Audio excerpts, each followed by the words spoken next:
Olá, pessoal. Vamos dar sequência ao nosso plano de estudo tutorado do comemorativo dos 300 anos de Minas Gerais. Então, só relembrando, né, que nos dia 2 de setembro de 1720, então é criada aí a capitania aí de Minas Gerais, na época pelo Dom João V, e agora, dia 2 de dezembro de 2020, então, estamos comemorando aí nossos 300 anos.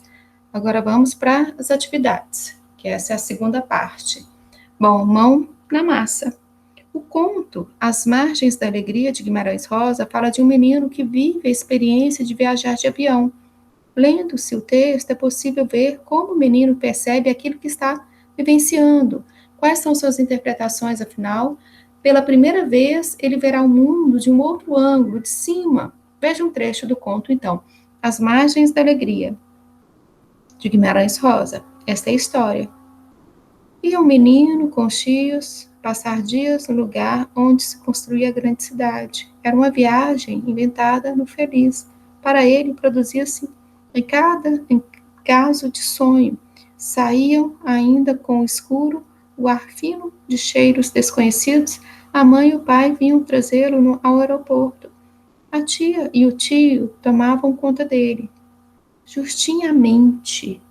Sorria-se, saudava-se, todos se ouviam e falavam. O avião era da companhia especial de 4 lugares. Respondiam-lhe a todas as perguntas. Até o piloto conversou com ele. O voo ia ser pouco mais de 2 horas. O menino fremia no arcoço, alegre de se rir para si. Confortávelzinho, com um jeito de folha a cair. A vida podia às vezes raiar uma verdade extraordinária. Mesmo o afivelarem-lhe o cinto de segurança virava forte afago de proteção e logo novo senso de esperança ao não sabido, ao mais. Assim um crescer e desconter-se, certo como o ato de respirar, ou de fugir para o espaço em branco. O menino e as coisas vinham docemente, de repente, harmonia prévia, benfazeja e movimentos concordantes, as satisfações antes da consciência das necessidades davam-lhes balas, chicletes à escolha. Solicito de bem-humorado, o tio ensinava-lhe como era reclinável o assento, bastando a gente premer manivela. Seu lugar era o da janelinha para o móvel mundo. Bom, vamos lá, então. Aí o conto As Margens da Alegria, de Guimarães Rosa. Então, entregavam-lhe revistas de folhear, quantas quisesse, até um mapa. Nele mostravam os pontos em que ora e ora se estava por cima de onde. O menino deixava-as fartamente sobre os joelhos e espiava as nuvens de amontoada amabilidade, o azul de soar, aquela claridade alarga, o chão plano em visão cartográfica, repartido de roças e campos, o verde que se ia a amarelos e vermelhos, e a pardo e a verde, e além, baixa a montanha, se homens, meninos, cavalos e bois, assim insetos, voavam supremamente, o menino agora vivia sua alegria despedindo todos os raios, sentava-se inteiro dentro do macio rumor do avião, o bom brinquedo trabalhoso. Ainda nem notara que de fato teria vontade de comer, quando a tia lhe oferecia sanduíches, e prometia-lhe o tio as muitas coisas que ia brincar e ver, e fazer e passear, tanto que chegassem. O menino tinha tudo de uma vez, e nada ante a mente. A luz e a longa nuvem chegavam. O texto narrativo, ele relata acontecimentos, mas aprendemos também que esse relato pode ser feito a partir de um ponto de vista, dependendo de quem conta a história. A verdade dos fatos narrados torna-se, então, relativa, porque depende do olhar do observador. No texto do Guimarães Rosas, qual que é o ponto de vista? Quem apresenta os acontecimentos? Quem é o foco dos acontecimentos e como se sente? Bom, para apresentar ao leitor o que o personagem pensa e sente, o narrador se utiliza de um vocabulário expressivo, capaz de produzir na mente do leitor imagens que produzam o que os personagens vivenciam. Tente atribuir sentido aos trechos em destaque. Letra A. A tia e o tio tomavam conta dele, justinhamente. B. O menino fremia ao arcoço, alegre de se rir para si, confortávelzinho, com um jeito de folha a cair. C. A vida podia às vezes raiar numa verdade extraordinária. D. Seu lugar era o da janelinha para o móvel mundo.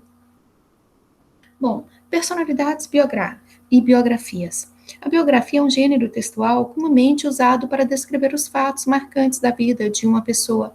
Muitos mineiros e mineiras contribuíram para a história de Minas Gerais e do país. Anastácia era uma mulher escravizada, ela nasceu em Pompéu, no município, a 168 quilômetros de Belo Horizonte, no dia 2 de maio de 1740. Data e local de morte incertos.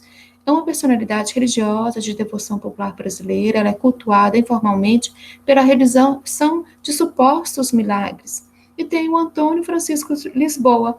Ele viveu provavelmente entre 1730 e 1814 na região de Ouro Preto. Ele foi um importante escultor, entalhador, arquiteto do Brasil colonial. Ele era filho de Isabel, que era uma escravizada, com um mestre de obras e escultor chamado Manuel Francisco Lisboa. Ele foi por meio da profissão de seu pai, que ainda na infância ele iniciou sua vida artística aprendendo a entalhar e a esculpir, e o seu tio, Antônio Francisco Pombal, entalhador na cidade de Vila Rica, também contribuiu para o seu aprendizado. Então ele ficou conhecido como aleijadinho em razão da perda do vigor físico e movimento dos pés e das mãos, e apesar dos problemas de saúde, ele continuou trabalhando na construção de igrejas e de altares nas cidades mineiras. Então, aqui em Minas Gerais, conhecido aleijadinho, o Antônio Francisco Lisboa. Também tem a Carolina Maria de Jesus. Ela é considerada uma das mais importantes escritoras do Brasil.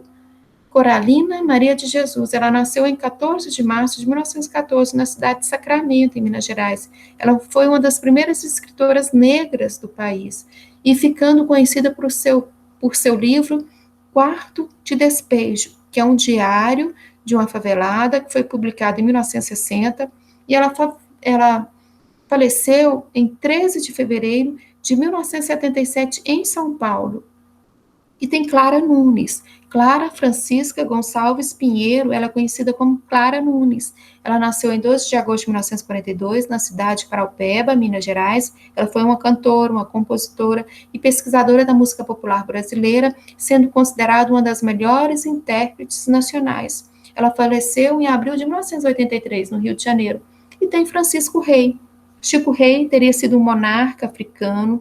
Ele tinha nascido no Reino do Congo e chamava-se originalmente de Galanga. Chegou ao Brasil em 1740 no navio negreiro Madalena, mas entre outros membros da família, somente ele e seu filho sobreviveram à viagem.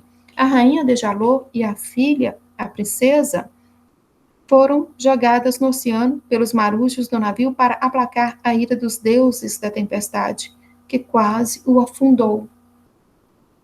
Triste, né? Bom, e Francisca da Silva de Oliveira, conhecida como Chica da Silva.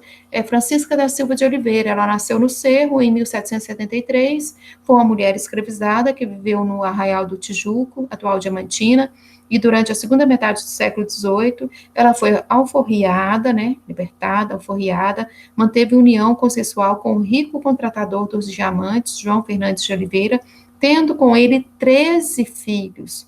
Ocupou posição de destaque na sociedade local durante o apogeu da exploração de diamantes, e ela faleceu em fevereiro de 1796. E temos também Jorge Luiz dos Anjos. Ele nasceu em 30 de abril de 1957, na cidade de Ouro Preto. Jorge Luiz dos Anjos, ele é pintor, é escultor, desenhista. Ele iniciou na infância seus estudos nessas áreas, na Fundação de Arte de Ouro Preto. Suas obras são influenciadas pelo imaginário africano e tem como referência elementos minerais. E tem Juscelino Kubitschek de Oliveira, conhecido como JK. Juscelino Kubitschek de Oliveira, ele nasceu em 12 de setembro de 1902, na cidade de Diamantina. Ele foi um médico, oficial da Polícia Militar de Minas Gerais e destacado político, ocupando o cargo da presidência da República em 1956 até 1961. Ele faleceu em 22 de agosto de 1976, na cidade de Resende, no Rio de Janeiro. E tem Manuel da Costa Taide. considerado um dos principais nomes do barroco rococó mineiro do início do século XIX. Manuel da Costa Taide, ou Mestre Ataíde, como ele era conhecido, ele nasceu em 18 de outubro de 1762, em Mariana, Minas Gerais. Não se sabe definir exatamente em qual momento ele iniciou suas atividades de pintura. Seu primeiro trabalho conhecido é a encarnação de duas imagens de Cristo para o Santuário de Senhor Bom Jesus de Matozinhos, em Congonhas, do Campo, Minas Gerais, datado de 1781, e ele faleceu em 2 de fevereiro de 1830. Bom, vamos lá então? Mão na massa? Agora que você já fez um breve percurso por Minas Gerais, reconhecendo suas riquezas socioculturais, acione seus conhecimentos e materiais estudados para elaborar uma carta dizendo o que o Estado de Minas Gerais representa para você. Conte um pouco sobre você, onde você mora, onde você estuda, o que gosta, entre outras coisas que desejar. Bom, segue algumas dicas. A primeira, as cartas devem preferencialmente serem manuscritas, mas pode ser digitadas também. Se você escreveu sua carta à mão, deverá escaneá-la ou fotografá-la para o envio para o seu professor. Trechos da sua carta poderão ser exibidos nos canais da Secretaria de Estado da Educação. Para isso, seus responsáveis deverão assinar a autorização que se encontra no final desse PET e encaminhá-la para o seu professor, juntamente com a carta. A carta deverá ser encaminhada, então, para o professor da sua escola, que será designado a repassar as orientações para a turma.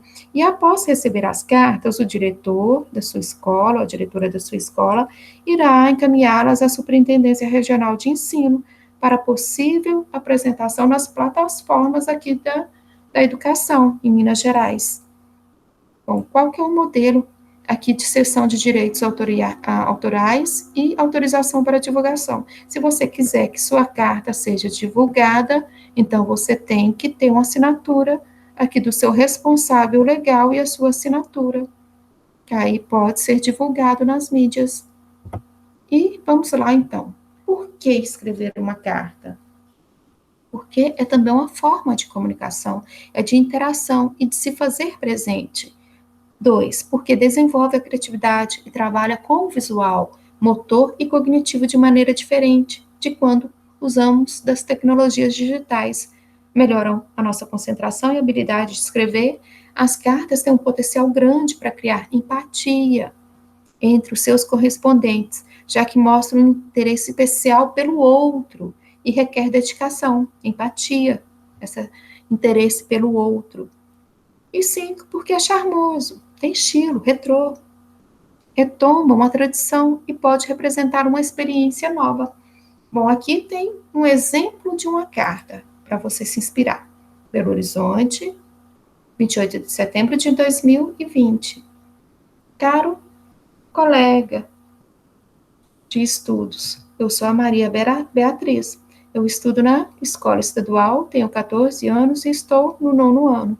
Tenho 2 irmãos mais novos e moro em Passatempo. Gosto muito de fotografar e dançar. Meu lanche favorito é pão de queijo com café. O estado de Minas Gerais, para mim, representa a terra que recebeu os meus pais, pois eles vieram para Minas quando eu tinha 4 anos, mas meus avós são naturais deste estado. O que mais gosto é das paisagens, porque são bem variadas, principalmente onde moro. Espero que tenha gostado das minhas histórias. Um abraço, Maria Beatriz. Bom, gostou da ideia? Vamos lá, então. Mãos à obra. Bom, palavras finais. Minas Gerais é um estado de encontro de povos e por isso apresenta ampla e diversa expressão cultural em seus mais variados registros, tanto no passado quanto no presente. O reconhecimento de nossa diversidade, o respeito às expressões culturais devem fazer parte do cotidiano da sala de aula de forma a contribuir para a convivência social, autônoma e respeitosa. As muitas Minas Gerais, já evocadas pelo grande Guimarães Rosa, são palco de um jeitinho próprio de cozinhar, de cultivar a terra, de conversar, de dançar, de expressar, de ser, que denotam características próprias de um povo em que sua diversidade consegue construir sua identidade. Minas Gerais abriga uma biodiversidade monumental, diversas construções arquitetônicas, horizontes, artes, expressões culturais, culinária, feiras, festas, montanhas, grutas, rios, cachoeiras, flora e fauna encantadores. São muitas histórias, acontecimentos e vivências. Afinal, o Estado completará 300 anos no dia 2 de dezembro de 2020. Esperamos que a realização dos estudos temáticos integrados proporcionados pelo PET, abrangendo as diversas áreas do conhecimento, tenham contribuído com a sua formação integral. Ressaltamos que as atividades referentes à passagem dos 300 anos de Minas, mencionados nesse PET, fazem parte da Semana de Educação para a Vida. É do mês da consciência negra, uma vez que esse PET, 300 anos de Minas, considera a representatividade da população afro-brasileira no território mineiro. Continue investigando, descobrindo e valorizando o nosso estado de Minas Gerais. E não esqueça de escrever sua carta. Espero que tenham gostado. Então, até a próxima!